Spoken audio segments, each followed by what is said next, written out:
I genuinely stood out of my chair walking going, no way, this book is awesome. That I said that because I'm a loser and I was alone and I had no one to talk to. I actually said, I'm not just saying that for a joke, I said that out loud. You even mentioned, I can't believe this is the first thing you said, you cried at a certain point in the book. Yeah. Which point was that? I'm doing fine, man. I'm not. I drink coffee. You don't drink coffee. I watch you drink coffee. I don't think that's the same. I watch the addiction grow is the problem. It's first it's 2 cups, then it's 3, then it's cocaine. Da da da da da da da da da da da da. Welcome back to another To the Ramble episode. If you are listening to my voice, I'm so sorry, Richard. It's the one time I let you do the intro to the podcast. That's what you give me. I'm giving that enthusiasm because we're recording this at midnight. We had a day. Okay, we won't get into it. We did a lot of podcast stuff, a lot of troubleshooting, and we couldn't get to recording this till midnight. It's gonna be a fun one. We're gonna stay awake. We're having fun. Okay. We're here to have fun. Yes? I'm here to do my best.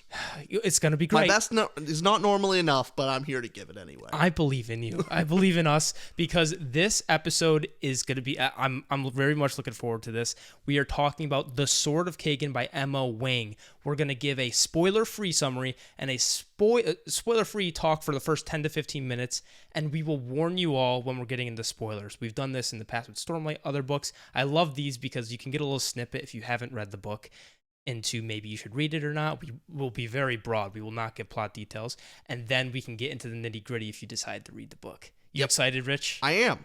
Okay. I'm hyped. Let's do this. It's midnight. M.L. Wang, baby. I want to talk about this author first because M.L. Wang has written a few books. She's newer into the industry because Sword of Kaigen was a self-published book. Yeah. Self-published, and I've seen other booktubers, by the way, Patrick Leo, shout out to Patrick, he said on his Goodreads review of this, it was his favorite self-published book ever, and it's getting a lot of praise. What do you think about that? I'll be honest, you take off the moniker of self-published, and it's better than most published books around. It's insane. Like the level of quality, and not just the ideas and the creativity. Like there's plenty of self-published books that actually do better than published books in terms of world building, creativity, interesting plot structure, just something kind of inventive. Yeah. And that's what they normally do well at. But most self-published books have a real trouble with dialogue and prose. It just is normally never up to snuff as like your standard published author. You can always tell, oh, the person's new to writing. You can always tell. Sword of Kaigen, that's not the case. Not M.O. Wang. She is a great writer. It's wonderful dialogue, character interactions, just how her prose are done is love it. Wonderfully done. The action scenes, the dialogue, all the characters actually have a tone. They all have a voice, which is very hard to do, of giving each character their own way of talking that you don't even need to label, he or she said. You just know it's that character because that's how they talk. That's wonderfully skillful. M.L. Wang is a wonderful writer. Her biggest flaw as a writer is she did not reach back to us when we wanted to interview her. We emailed her twice. No response. I'm sure she's busy. She gets a lot of stuff, and that means the book is bad. Yeah. So if you hear us ever comment negatively on this book, it's coming from that. Yeah, that's our bias coming out. M.O. Wang, phenomenal. It really, you can't tell it's self-published until you see the kind of plot structure and the uniqueness of this book. Which let's get into a little bit of a spoiler-free summary of people. If you're interested in reading this kind of book, the first thing I will say is this book is incredibly unique in its structure, and this book is what we chose for our patrons chose for our book club of the month. We discussed this with our patrons over a book club. If you want to join our Patreon, we do a book every single month. Come on, it's a fun time. You come on, join us. Richard's there, unfortunately, but we have fun. And when they were talking about it, I'm going to quote something that some of them said and see Rich what you have to expand on it. Curtis, one of our patrons, I quote, said, "This is an amazing book, but it makes no sense that it blew up." I'll be honest, yeah, I completely agree. That was an interesting discussion we had during the book club. Is most standard self-published books that blow up, I'm thinking like Lacanus trilogy. There's normally something super exciting in the very beginning that kind of hooks people and really grabs them in, where this is very much this emotional drama where that inciting incident doesn't really happen in the first couple hundred pages. That's an interesting structure. It's a bold decision, and let's see if it pays off. Yeah. Spoiler alert, it does pay off. It does pay off. Because then another one of our patrons, Josh, who didn't like the book as much. Josh's big problem with the book is he felt like the beginning promised him something. He set up, his expectations were set up to lead one way, and it didn't happen because the book is so unique. So Josh said, this is his message to everybody, that he kind of wanted a little bit of a warning about this book's uniqueness. It doesn't follow, it's not your typical fantasy book. It's not published by Tor or Orbit. This is self-published, and if the uniqueness is this book's biggest strength and biggest weakness, for us it was a strength because it had so many new things to do to the genre. But then for somebody else who was expecting a certain kind of story and didn't get that, liked it less. So go into that with that. Was that fair to say, Rich? Definitely. I think if you go into this story kind of expecting your standard fantasy adventure, and it's just like, oh, the little guy takes on the big guy and kind of overthrow like this kind of standard plot structure, at big climactic end or the big battle, something like that. That's not what you're going to get. And if you go in expecting that, you may end up disappointed. But if you keep your expectations open and understand that this is more of a story about the aftermath of war and grief and regret, and that's kind of what it's about.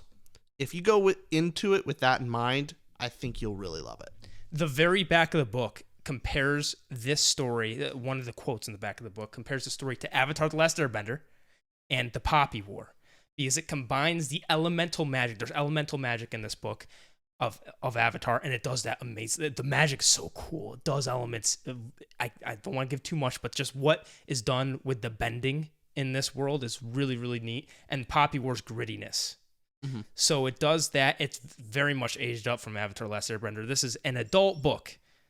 I wouldn't say YA. There's like a YA element in there. We'll get to that in spoilers. Spoiler talk. But this is an adult fantasy book. Very much. And Emma Wang actually said that this was, I want to shout out also another patron, Yidrusil. This whole episode, by the way, we're just saying Patreon until it gets in your goddamn heads, audience. But seriously, I want to, we don't ever say our patrons' names, so I want to give them some credit here. Yeah. So Yidrusil said that one of his issues with the book, he also liked it, was that it's marketed as kind of a standalone. So to let you viewers know, this is it. It's a standalone. There's other books in this world, but this story doesn't really continue right after it ends. This is what you get, and it's done.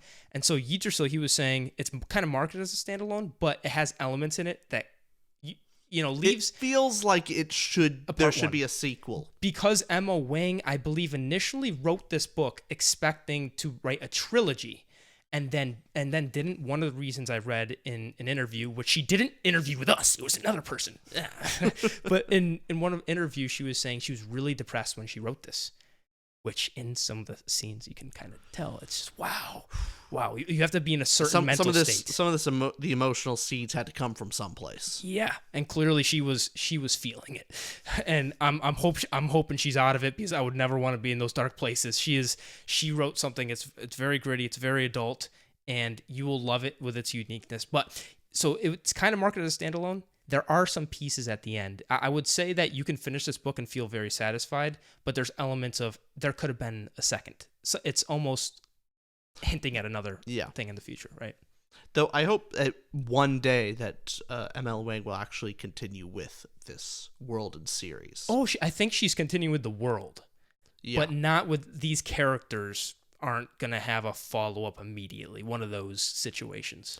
Well, from what I understand, she talked about how when she first came up with this world and the world building for it, that there's fundamental flaws with it that, to her understanding, kind of breaks the further she expands into it. So she's actually putting the entire world on hold and doing a different universe, a different world to write about. So, but she said she may revisit it. I'm just hoping she does eventually. And after reading this book, this is Emma Wang's biggest. So her other ones on Goodreads, as if Goodreads is the measure of all things good, but it's got over a 4.5, and her other books aren't as high. Haven't read her other stuff, but if you're to read Emma Wang, this is the one. Yeah. Do you want to say anything else about Wang, about the spoiler freeness of this? What do you agree with and disagree with some of those premises going into this book? Do you think you should warn people? I think it's deserved to have a warning on what you should be expecting, because if you expect something and you do not receive it, it can often lead to a poor experience. And so managing your expectations is very important. Because, I mean, you look at the front cover and you just see like this samurai, so you kind of think like, ooh, there's going to be like a samurai revenge story, and it's not that. And also when you start reading it, you think it's going to go one way. Anyway, I think we've talked about we're towing the line too much. Yeah. Let's actually get into our spoiler-free ratings here. Quick intermission here. Richard and I have a massive announcement. We actually have Richard's pregnant. What? Go ahead, Rich. We have our first sponsor. This is insane. Well, unlike a pregnancy that takes money, this one we get money. Yay! In the form of supporting Displate. So thank you so much, Displate, for actually reaching out to us. And we actually have one of their posters up on the wall. Super unique, easy magnetic mounting system where you could just, one of the cool things, you can actually swap those out. If you have two posters, you want same mounting brackets, and you just put out your other metal poster up. Does not damage the wall whatsoever. This is a company we have known about and liked their things before they reached out to us. So they were like, hey, let's work together. We're like, oh. We've come across a couple different companies that come to us and didn't really feel comfortable taking a sponsorship, but this is the first one actually could support the product. It's actually neat. Great. They have fantastic art. Lord of the Rings, Dune, Avatar: The Last Airbender, Wheel of Time. Yeah, of course. I was gonna say it. Nah, whatever. Stormlight. They have Star Wars, Marvel, all of the big stuff. brands that you're thinking of. They got it. We have our own page where we handpicked, selected what we think you guys would like on displate.com/2toramble, just like our channel. Displate's giving our viewers 20% off if you get 1 to 2 displates, and 30% off if you get 3 or more displates if you use the code 2toramble. And also checking out our link in the description below. Not only do you get cool stuff, it supports us. They'll keep working with us in the future. This is crazy. We have a sponsor. Can we even review things with an unbiased perspective anymore? No, I think we are now completely sold out. Can they trust our rating that we're about to give? Can they do that? No, they can't. Wow, that's pretty sad. We're paid shills now. Sorry. Sorry to see it happen. Spoiler-free rating. We won't spoil it yet, but what did you rate this book, The Sword of Kaigen, out of 10? A 7.8 out of 10. 7.8. A very strong score, and in all honesty, I could be convinced to raise that higher. Oh. There's some elements that I think we could discuss. But actually, go ahead and give how about you give yours? Were you about to move on to your first thing without asking me what I my was rating about was? to move on to something else, and then I remembered, oh, yeah, you're here. I'm also here. Yeah. Yeah, I saw that. Why don't you give us your rating? You know, if we weren't recording right now, I know for a fact you wouldn't have asked. I know for certain you would have moved right on. And just, that is tend to how but I listen, do. the audience has captured you. And now my rating for The Sword of Kaigen is an 8.99. Dang, so close. And I have a reason for it being 0.01 because I'm terrible. We're on YouTube talking about books. What do you expect? What do you expect from us? Okay, we're pedantic. It's fine. And I don't even say the 8.99 as a joke. I mean that because I love our rating system so much. I'm like, does it deserve the 9? It's a phenomenal book. There's one big flaw I have at the end, but I can't get into that in the spoiler-free section. Actually, in our book club, all of us kind of rated together, gave it a 7.45 out of 10. Average. And hey, we have a lot of our people watching here are very critical, and I like that. Critical. We critically think about things, and often our audiences. We're all a bunch of curmudgeons. Yeah, I wasn't gonna call them that, but no, they will take it with a term and endearment. Yes. You all that are watching and listening, you're a bunch of curmudgeons just like us, and you know what? That's fine. We welcome you. They're not like us. They're worse. They're worse. There we go. Let's trash them all. Yeah. If you think we're bad, you guys are worse. Yeah, way worse. Now with that, please continue watching this video as we get into spoilers. Spoiler warning here. Spoiler warning. Now you have been warned. You officially warned. Go read the book, then come back. Seriously, it is a recommend. It is. It definitely is. totally need to recommend it. And I think that's enough of a warning. Let's get right into it. Let's do it. All right. What did you give the emotional impact score? 8.8. I gave Really it high. an 8.75. So base Agreed. really close on the Agreed. agreement. It is, I would say, some of these emotional moments get me into the 9s and close to 10s. Yeah. But there's some chapters and some of the pacing issues that really drags down my Emotion. overall energy when I'm enjoying it. So for me, a 10 out of 10 type of emotional impact book would be something I literally can never put down. Like I just have to keep reading, and it just never stops. And I'm all the way in with all the characters. Totally. No character is weak. I care deeply about every character, and there's no point in the book that I'm not interested. Yeah. With this book, I care about some characters more than others. Some of the pacing where I am very interested, but I could put it down. Hey, I got something to do. I'll pick it up a little later, and I'll get back to it. Never change, Richard. Never change. What? Another 8.75 that you start with the negatives. Not once, just one time on this channel where you give something a great rating and you say why it's good, and then sandwich method does not exist to Our you. podcast would be 5 minutes long if I just was like, oh yeah, it's good. I like this, this, and this, and then that's it. Look, you could expand on that, You could it's no. Because here's the thing. I agree with your point that you're getting into, but I just one question. Mm-hmm. Why did you love the book that much to give it an 8.75? Okay. Now we're in spoilers. Oh yeah, we're in spoilers. Go ahead. Mamoru's death. Yeah. There's two real emotional moments, and it's Mamoru's death, and then it's the duel with Masaki and her husband. Oh my god. What my heart was wrenched out. Like, I was actually in disbelief of going, no, Mamoru isn't dead. Okay, No, of course he isn't. Slow down. You're being way too nice to this book. Why did you hate? You're just jerking me around. You're just a play toy. I'm giving you all these positives. My goal is just to disagree with you. So That's fair. You picked the two best seeds. Go ahead. Go on those seeds. I won't interrupt again. I'll shut up. Sorry. It's midnight. I'm too loopy right now. Go ahead. Yeah, other people get drunk to get loopy. You just don't sleep enough. Yeah, it's bad. You're awake too. What are you saying? I'm doing fine, man. I'm not. I drink coffee. You don't drink coffee. I watch you drink coffee. I don't think that's the same. I watch the addiction grow is the problem. It's first it's 2 cups, then it's 3, then it's cocaine. Yeah, I don't think that's how it works. But you know what? What you were saying You about, have abs. I don't. So what do I know? Listen, Takaro, what you were saying about the husband. Okay. And Mamoru. Can I finish? Can And I the talk? husband. This is such a mess. No, look, I actually remember when I was first reading Mamoru's death scene, and I was talking to you about it, and you were actually a little ahead of me, where I was actually going, oh, no. Mamoru, it's possible he's still alive. No way. He has these blood powers. Maybe he actually survived the bombing. Who knows? It was hilarious. And then just... No, not that death was hilarious. It was hilarious that... Sorry, I cut you off there again. But it was hilarious that the end of the chapter is literally his guts getting pulled out of him, looking down, saying, I'm actually dead. Blood everywhere. And Rich for the next 5 chapters going, oh, he's coming back. Not the next 5. Literally, the book Don't finished. give me that. The book finished. You're like, Mamoru's alive, right? It's just... Slander. Lies and slander.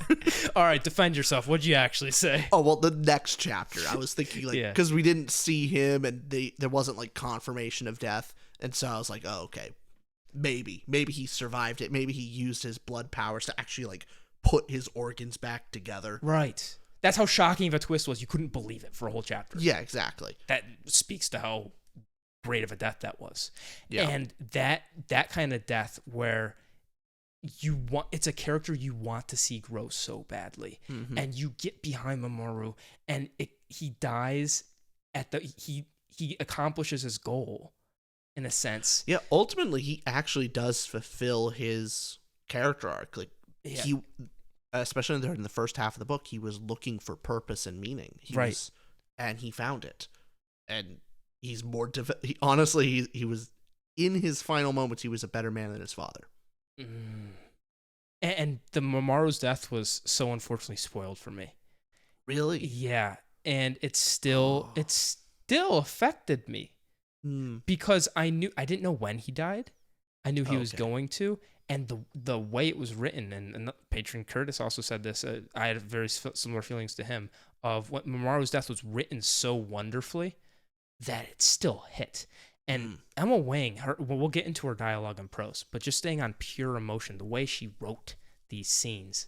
Yeah. You even mentioned, I can't believe this is the first thing you said. You cried at a certain point in the book. Yeah. Which point was that? I know, but I'm saying this for the audience's sake. Which point in the book was that? I want to hear it again. I cried at when Misaki actually has this moment with Mamoru before he dies of realizing that this is like the first time she's ever felt motherly love. And that is such a tragic. It's both tragedy and wholesome and wonderful. That it's this overwhelming feeling of love, and with the magic system, how it works in the way of how much she hates how cold her whole family is, like literally physically cold because of their magic, and she wants this sense of warmth, and she's just lacking from that. And that's kind of been a physical barrier in the way of her emotional relationship. But this moment where she's actually able to talk with Mamoru about her past, and he's genuinely interested, it's just this, she finally goes, that's what everyone has been telling me about. That's what all the sacrifice I've done to be a mother, to be a good wife to my family, and be a good daughter to my father, and all these things, all the suffering that I've and things I've given up in my life was for the promise of this motherly love. That was what I've done everything for, and I've felt for years.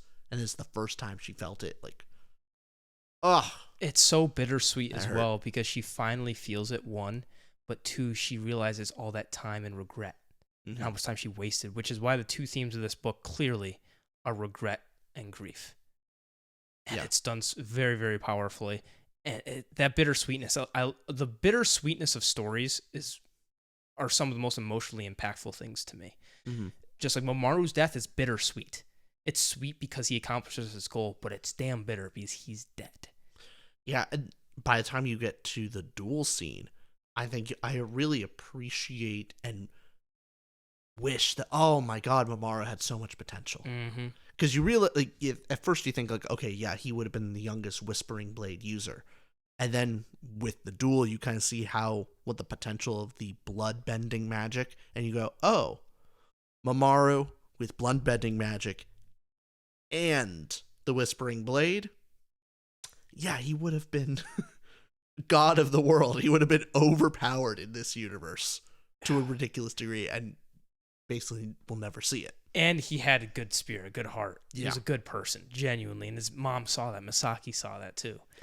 Wow, how wonderfully that was written. And Mamoru's death and Misaki's character growth and those weren't even my favorite parts. My most emotionally impactful part, where I genuinely stood out of my chair walking going, no way, this book is awesome. That I said that because I'm a loser and I was alone and I had no one to talk to. I actually said, I'm not just saying that for a joke. I said that out loud, and I couldn't believe it. The Takaru duel scene for me was so great, and I'm jumping everywhere. I'm sorry, but you said during this before the scene happened, I finished the book before you, and you were still on Takaru, and you hated literally the chapter before the duel. The chapter before the duel, and you were complaining to me in the car, saying Takaru is the worst person. Yeah. I hate him. There was no justification for how awful of a person he is. Horrible person. Horrible. And you were saying this in the car, and I had to keep my mouth shut going, I just couldn't wait till you got to the duel scene, because that scene for me, and redemptions are my favorite, one of my favorite tropes. And did he redeem himself completely? Does it mean he did nothing wrong? No.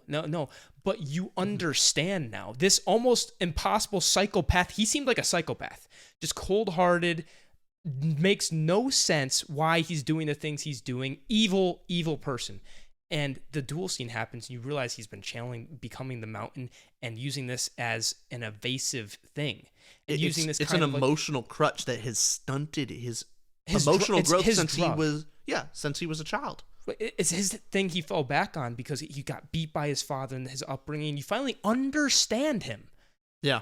And Emma Wang also uses the magic system, uses fantasy magic to elevate that and show you the story, the plot reason why that happens, which is just what fantasy is for. Mm-hmm. Combining the elemental magic with his personality, with his upbringing to make this he is my favorite character in this book.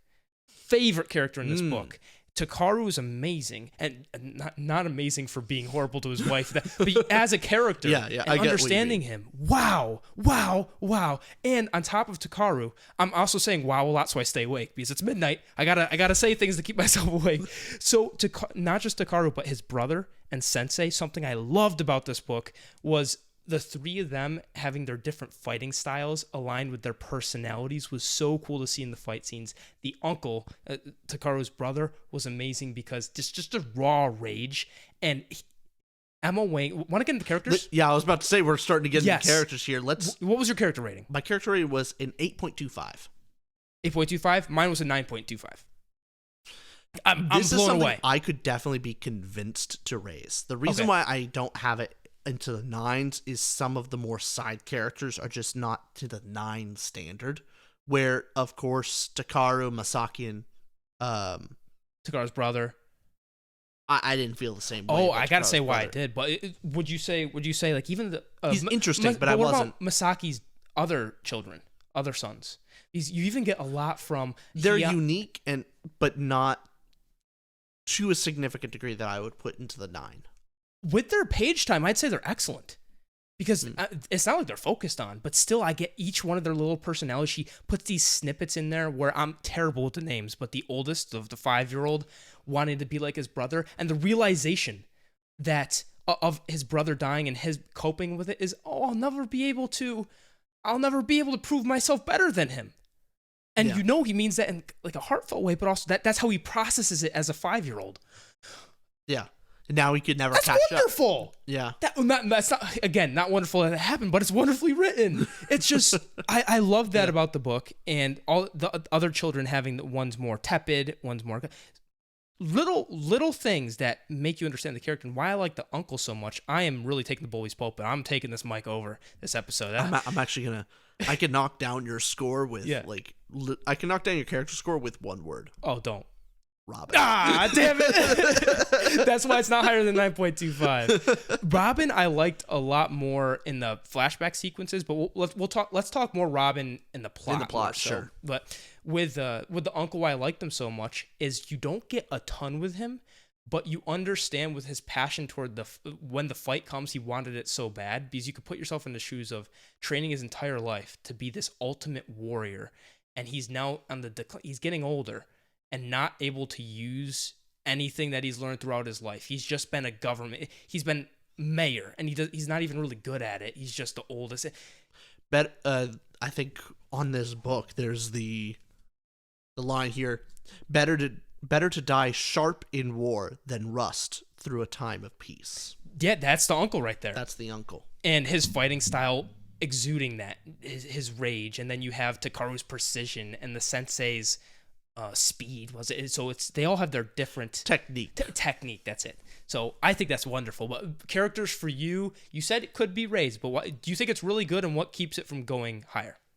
Well, I thought that the brother just was not as he was there is interesting. Like, yeah, I could connect with his fight scenes, but I wasn't really emotionally attached to him dying, at all. I didn't particularly care. Or the sensei. I thought the sensei was really there and gone. I don't really remember the name too much about him. Okay. However, interesting. The things that you brought up with the children, I think I could be convinced on that, definitely.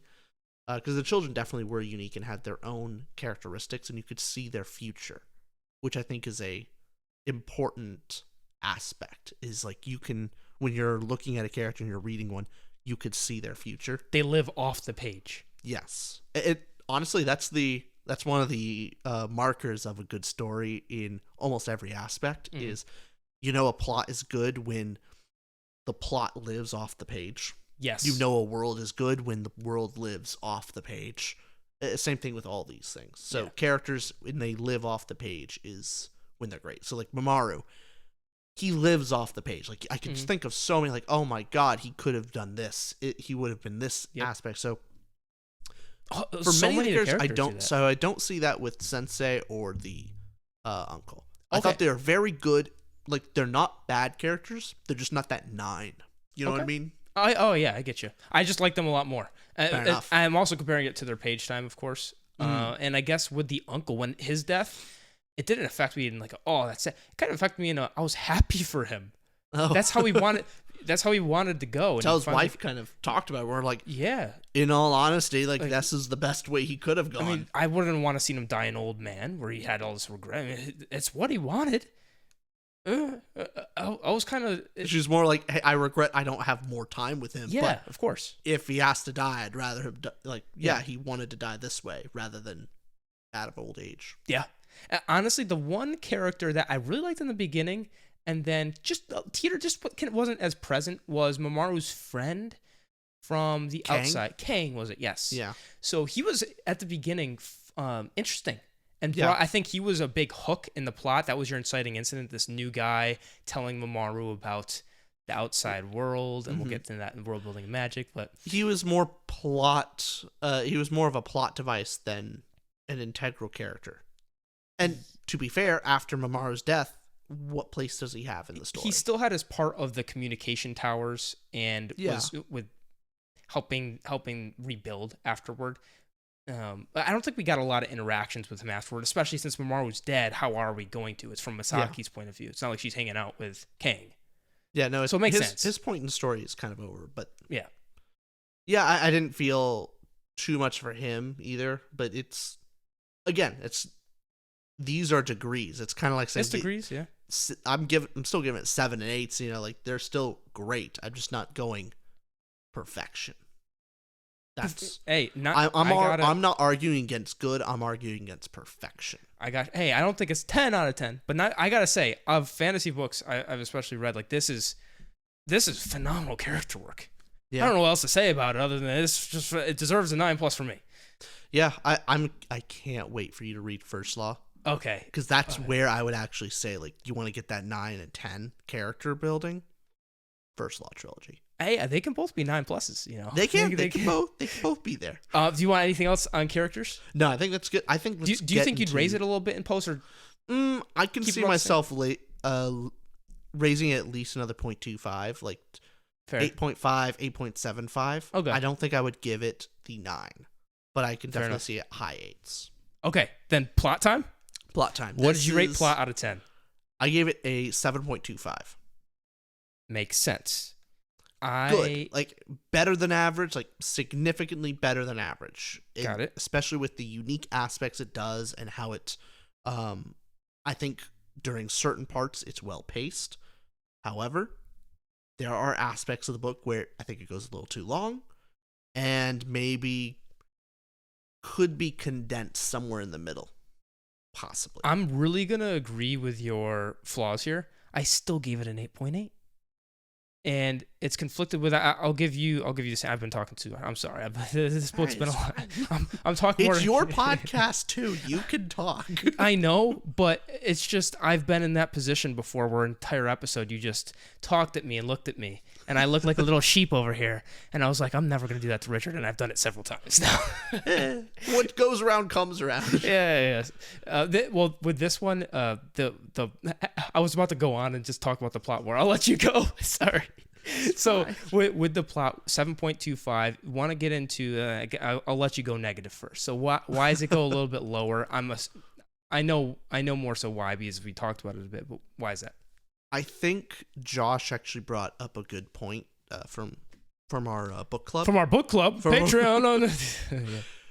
That there are some things that it is teased and opened up about that this should be there should be more to the story, and the fact that there isn't leads to a kind of lack of planning in the plot structure. And some stuff that probably should have been left more ambiguous, and we shouldn't have gotten some details. Okay. It makes the story a bit more confusing because it's the Chekhov's gun of like, oh my god, these elements kind of come into the story and then they're never really addressed again. And that happens kind of in the beginning with You were saying more the Empire? The Empire, what is the Ranganese? The Ranganese what's the group that actually uses the glass? Yama? The glass. I'm terrible with names. Very sorry.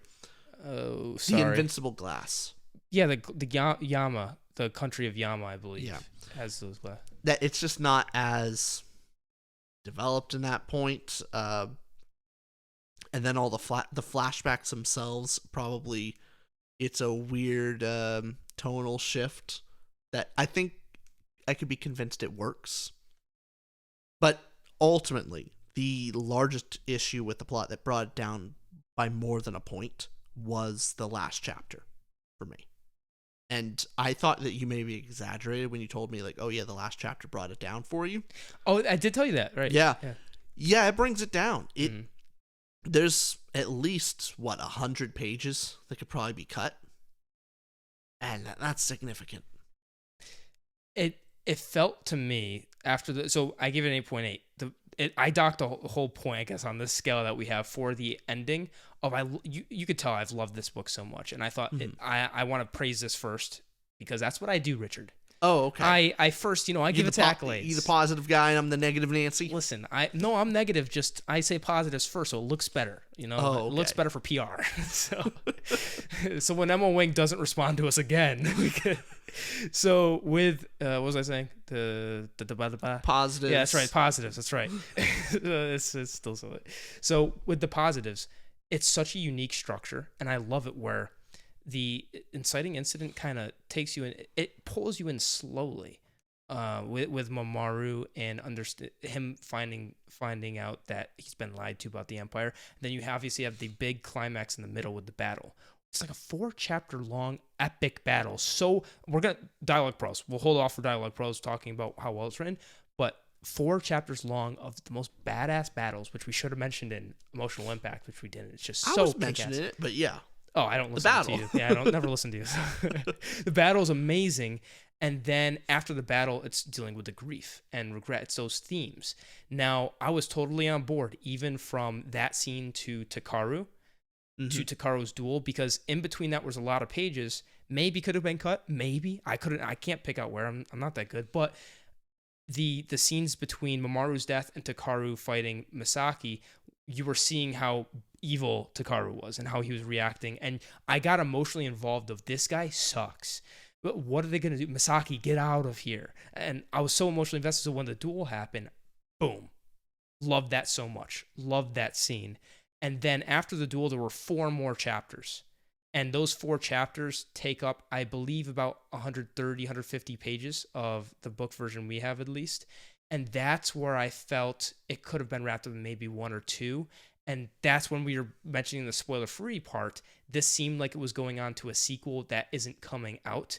So when I was expecting it to wrap up more, and then you have that really long Robin chapter, I'm guessing Robin. Yeah, no, Robin coming in at the end.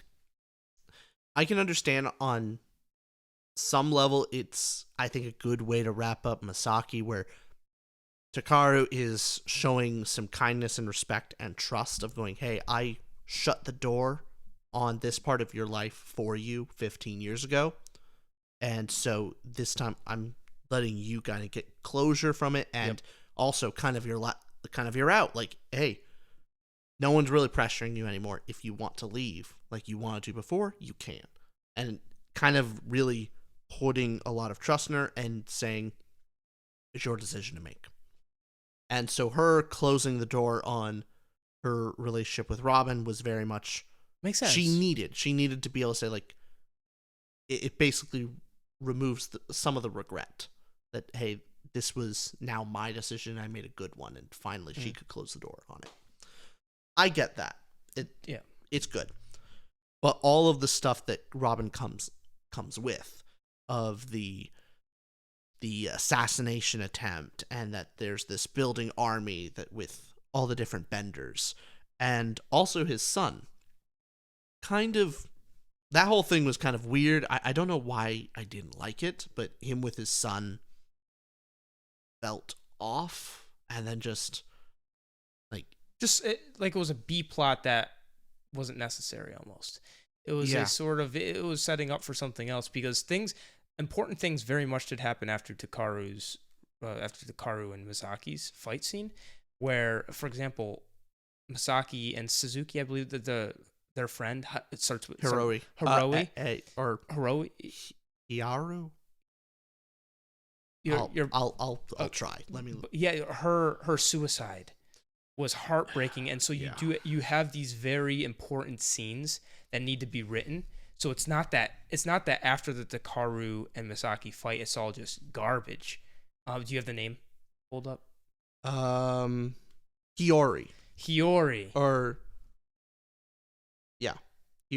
Hiyori. Okay, so Hiyori's, that things like that were so important, and it was more so with the stuff in between. It just felt too long, where the wrap up could have been 2 chapters. Well, also I really liked a lot of the scenes between Misaki and Takaru, of them kind of figuring out their new relationship. Yeah. And the moments of them actually becoming a partnership and working together, and they're both Takaru kind of telling his wife, like, hey, I want you to talk to me, which he's never done before. He never wants her now he's telling her, like, hey, I want your input now. Like, please, like, I respect you enough, but you need to talk to me. You like that, right? That's good. Yeah, that's a good thing. That's why I give it over an 8 and not over a 7. Well, fair enough. The ending has good things in there, but it's mainly Robin. Yeah, there's some stuff with Robin. There's some stuff that just goes on. Mm-hmm. And it didn't hit that for how great of moments there were in this book. I shouldn't just say moments. It's just, for such a great book, you're expecting an ending that blew your brains out. And that was just wrapped it up and going, oh, chef's kiss. And because those expectations were high, I guess it fell flat. Mm-hmm. But it's still a fine ending. No problem with it. And it still ends and concludes with that theme of grief and regret, very, very prevalent. So, anything else you want to say in plot? Or you? No, I think let's move right into dialogue and prose. Dialogue, prose. What did you rate dialogue and prose? Gave it a 7 out of 10. 7 out of 10. 7 out of 10. That surprises me. I've known your rating before. We talked about this, but I don't remember it being a 7 out of 10, just because a lot of people were saying the ratings. So I forgot that it was a 7, but I gave it a 9.1. I guess it doesn't surprise me. Actually, it's coming from you because why a 7? I thought this was excellent for us. I give Sanderson like a 7 point. Like, actually, let me see. Like, oh, you have it on the. I have my notes pulled up. I true. can pull this up. I give dialogue and prose for Sanderson a 7.5. I'd say I could. I think I'm being very close to Sanderson level for me. I would even argue I give Sanderson stuff like 9+ with prose as well, but this is at his level and better in some stances. Yeah, I think the fight scenes are so wonderfully written. The death scene's so wonderfully written. She has this unique part of her prose as well, where she'll go from third person limited to third person omniscient, those couple of parts, and she uses it in the right times. And I was engrossed. I mean, it's all very preference. You give it a 7.5. It's not, I know you don't dislike it. It's just on a scale of I liked it a lot more. I liked it quite a bit. Like, right. Average book would be 5, yeah. and so I get you. It's really, really good. It's just I have read that there's my criteria a lot of for dialogue and prose. One is superb, where I don't need to actually read who is talking. That just their dialogue alone lets me know who's talking. That's a big one for me. This does pretty darn well, but not to that level. I've read some expertly done ones. I'd say Lord of the Rings is an expert. Well, of course. Yeah. But there's others. Yeah. Then I would say layered. Layered writing is some of the most important things you can do, where you accomplish multiple goals with kind of almost every line of dialogue. This is your Terry Pratchett, right? Yeah, exactly. Right. Terry Pratchett's probably the best at layered writing. Yeah. Yeah, we've had this discussion where you're very harsh on dialogue. I get it. It's just just how it is. Okay, it's fine. And the dialogue prose, it's very tough as well when rating dialogue prose for me, because it's the toughest category to rate because it's the least amount of say that I have, if that makes sense. Because I feel like I can explain and illustrate my opinion on characters or a plot, how I felt, or about a world, because it's all there. But when you're coming to the craft itself, it's hard for me to look at something and go, that craft is a 5. You get what it's kind of like looking at a movie that's beautifully shot and made. It just, there's things you don't understand about it, about certain prose, about certain cinematography, that just goes, okay, I'm not even close to understanding how they did this. How am I supposed to say it's tough to judge. I will actually think the oddest curve for me is I tend to read good books. Yeah. That's just a general thing of I've read good books. Right. And of that, I've read books that are really well written, because why would I bother reading poor books? This is well written. And so it's very hard for me to like, my idea of a 5 is probably very inflated. Fair. You know what I mean? Fair enough. My 5 is published, industry standard, well-rated books average. And that's probably really What word high. would you use for this prose from Emma Wang? Decent, good, great, bad. Great. You'd say great. I'd say great. So I guess that's what we're called. You'd say great. I'd say like superb. Yeah, it's a small difference. Like, I really liked the fight scenes, but it's hard when I go through these rating system. I look at, like, say, writing the fight scene. Yeah. I say, hey, is this the best? Like, is this better than First Law? First Law writes action better. I would actually say also the Black Prism, Brent Weeks writes action better. Is the action written better than Brian McClellan? We're much closer. Both are really, really good, but I think it's about similar level. But just action, what about outside the action sequences as well? So it's like you're comparing all that. Yeah, exactly. And so I'm just kind of going through those lists of, was it better or worse than this other book? And because all the books are really good, it doesn't mean that this book kind of shoots up to the 9. Okay. Because almost all the books I'm reading are good. Gotcha. It makes it hard for the others, but I've read books where the emotional impact is like a 3. So it means you could see the higher scales. Okay. But that's explaining numbers. That's explaining my numerical problem with our literary rating system. I guess a big difference in how we rate as well is I have a lot more books where I rate them similar to where I have a lot of 8s, a lot of 9s that are there, especially because there's a lot of bad books out there. We just haven't read them. Yeah. So to use the scale, there should, especially if you're choosing these books to read that are recommended, you're generally going to read more 8s and 9s, even 7+s, because it's not like you're going out of your way to finish a book that you're hating. So generally speaking, I'm going to pick up a book and it's going to be at least a 7. And hey, there's been books we've rated 5s on this podcast and so forth. That would be the real test. Is I really need to find my 5s. You do, like, what is the industry 5? I have my 5. The Pariah is my 5. Like, that is just a dead. It's a book.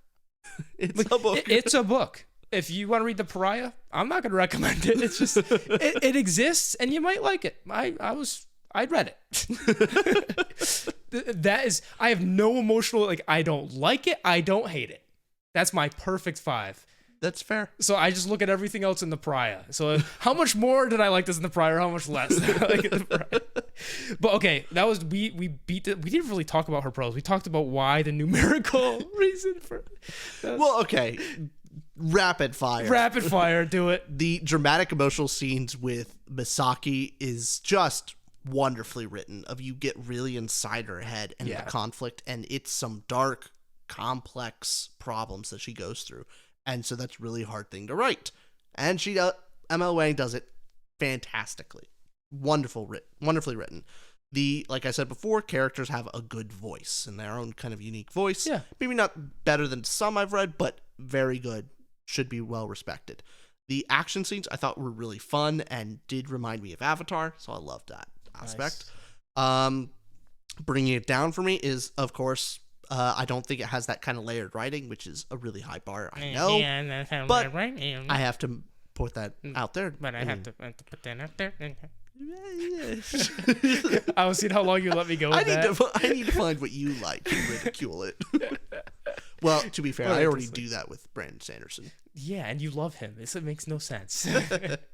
But hey, well said. I mean, it's your wrong opinion. So, are you good with going on to world building and magic? Mm-hmm. What did you rate the world building and magic? A 7.75. Okay, I gave it a 9 out of 10. And it makes sense. My total is 8.99 on this book, so I had a lot of high 8s and low 9s, as generally speaking. Yeah, I think the one nitpick that started to get to me more is that who was it? Dan. Yggdrasil, yeah, the gun one.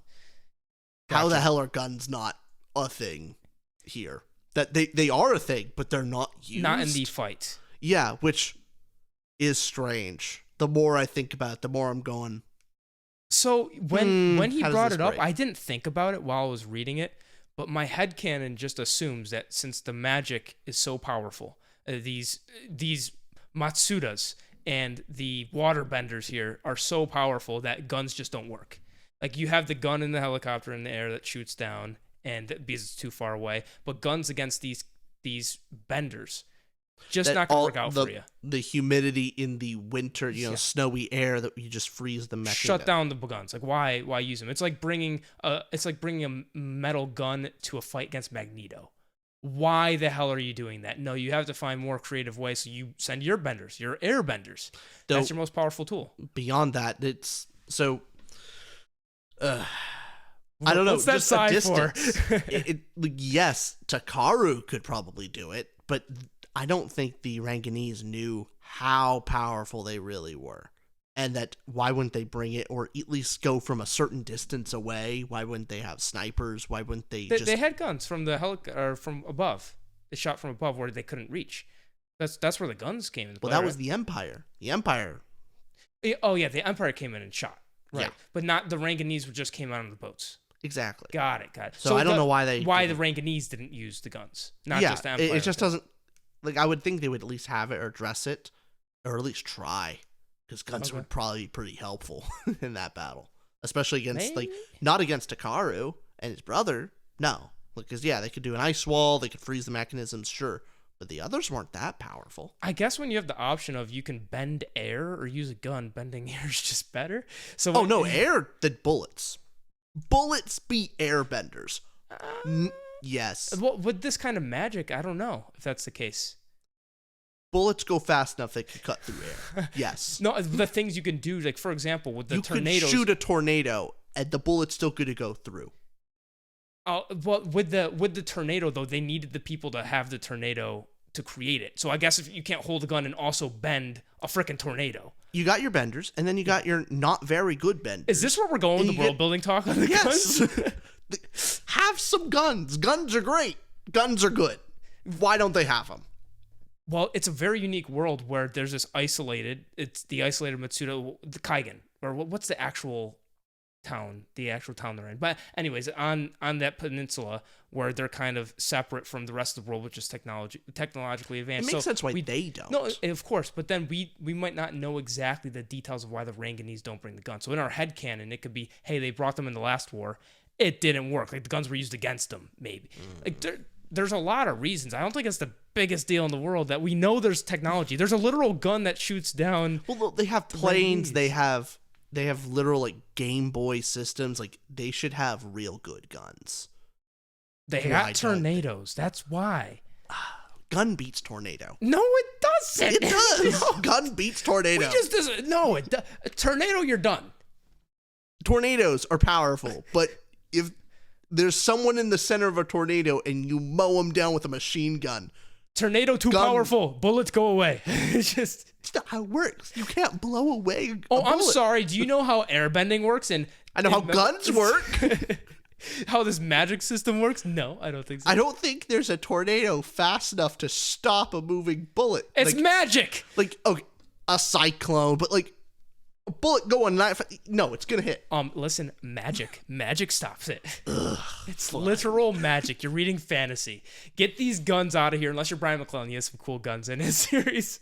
He does great. Gun magic fantasy. It's great. Can we get serious about the world building here? Yeah. Like, did you like it? Did you dislike it? I did like Is it just the gun issue? Like, I really liked it. It's one of my higher ratings. 7.75. It's great. You suck, dude. You are the worst. You are the absolute worst. And guess what time it is right now? It's past 1 a.m. Oh, of course. Let's keep going. Well, with the world building and magic first. The way it's used in the battles, the dragon, of course, we got to talk about. It's the everything whispering blade. I've wanted to see in Avatar: The Last Airbender, but it's now it's fully realized. Yes, and it was badass. Oh yeah, the blood bending. That's how it should be used. Yes. Oh my god, it's so cool in this book where I just imagine like, oh, Katara would just be she could beat up Toph in a physical combat if she actually blood bent herself to just punch Toph. It's an adult Avatar: The Last Airbender. It's awesome. Yeah. Magic was great, and especially the dragon. I have to repeat, the dragon's just so cool, and especially with going beyond that to the cultures and just the world itself. I thought the uniqueness of this being a self-published book, it's also very unique in its world, where you have this samurai-ish, ancient. Doesn't seem like there's technology. Then all of a sudden you find out there's television. You're like, what? That was a big surprise. It's a big surprise, and it gets you into this kind of shell shock here. Shell shock's the wrong word, but this culture shock, I guess, of, wait, I thought I was reading a book about this is hundreds of years ago technology, and maybe thousands. Then there's advanced technology outside, and it makes sense why they don't have it. Well, they do have technology, but not as much because of what the Empire is doing to them. Just very, very interesting. And on the cultural aspect, you even got some snippets here of Yama, the other countries, being and Kaigen itself being more of a puppet. And so you kind of get an understanding of the geopolitical sphere outside of what's happening, just with little tiny snippets. It's done really well for how focused the book is. Yeah, that's why I rated it pretty darn highly. Screw you. See, this is why I should go into negatives. Because I agree with you. I'm bringing up something else. Notice how my positive was at least a 1 or 2 minute runtime, and your positive was, yeah, good. So that's why you don't talk positive. You can't talk about it for a minute. You can't just praise it for a minute before saying one of the worst parts about this book was seriously that last chapter. To be fair, that last chapter did suck, honestly. Hey, when we did the Hyperion book video, that was just me going on a positive rant for however long it was. Comment below if you want a Hyperion episode, because I did not like Hyperion, and Richard does. Incorrect Richard opinion. Loves it, and we can argue. One of my favorite books. I can get payback. I can just say all the things I hate about it. Oh, wonderful. You're just not a sci-fi guy. You're just a bad guy. Well, another Tutor Ramble episode. We're gonna go to bed. I think so. I hope. I hope. Want to go? I got work in the morning. Oh, I was gonna invite you upstairs. No. Okay. Don't do that. Good night, everybody. Bye-bye. Bye-bye.